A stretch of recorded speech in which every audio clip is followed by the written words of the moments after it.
Frederick by Leo Leone.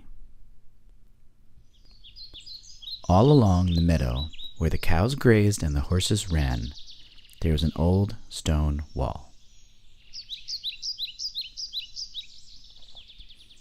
In that wall, not far from the barn and the granary, a chatty family of field mice had their home. But the farmers had moved away, the barn abandoned, and the granary stood empty.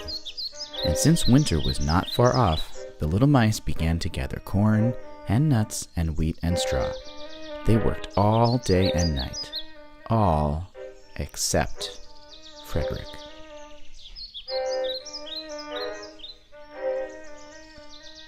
"Frederick, why don't you work?" they asked.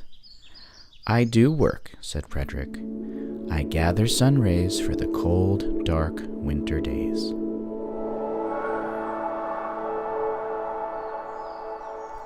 And when they saw Frederick sitting there, staring at the meadow, they said, "And now, Frederick?"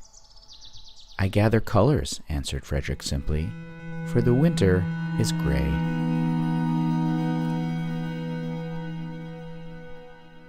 And once Frederick seemed half asleep. "Are you dreaming, Frederick?" they asked reproachfully. But Frederick said, "Oh no, I am gathering words, for the winter days are long and many, and we'll run out of things to say."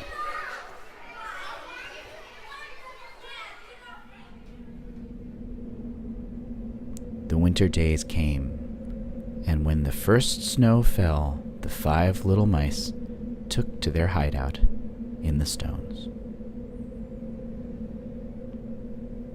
In the beginning, there was lots to eat, and the mice told stories of foolish foxes and silly cats. They were a happy family.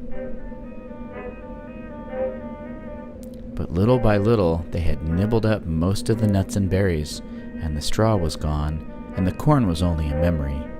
It was cold in the wall, and no one felt like chatting.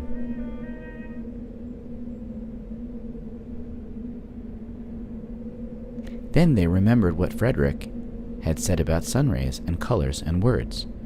"What about your supplies, Frederick?" they asked.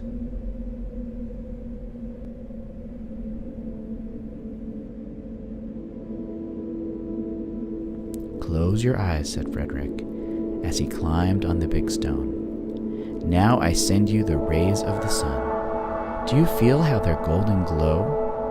And as Frederick spoke of the sun, the 4 little mice began to feel warmer.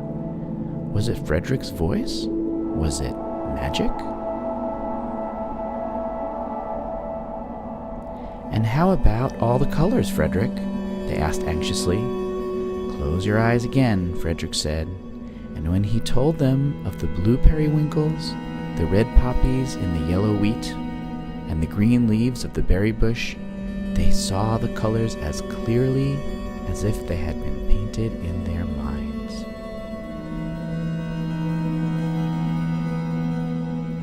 "And the words, Frederick?" Frederick cleared his throat, waited a moment, and then, as if from a stage, he said, "Who scatters snowflakes? Who melts the ice? Who spoils the weather? Who makes it nice? Who grows the 4-leaf clovers in June? Who dims the daylight? Who lights the moon? 4 little field mice who live in the sky, 4 little field mice like you and I.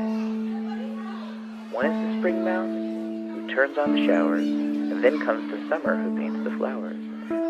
The fall mouse is next with walnuts and wheat, and winter is last with cold little feet. Aren't we lucky for seasons of 4? Think of a year with 1 less or 1 more." When Frederick had finished, they all applauded. "But Frederick," they said, "you are a poet." Frederick blushed, took a bow, and said shyly, "I know it."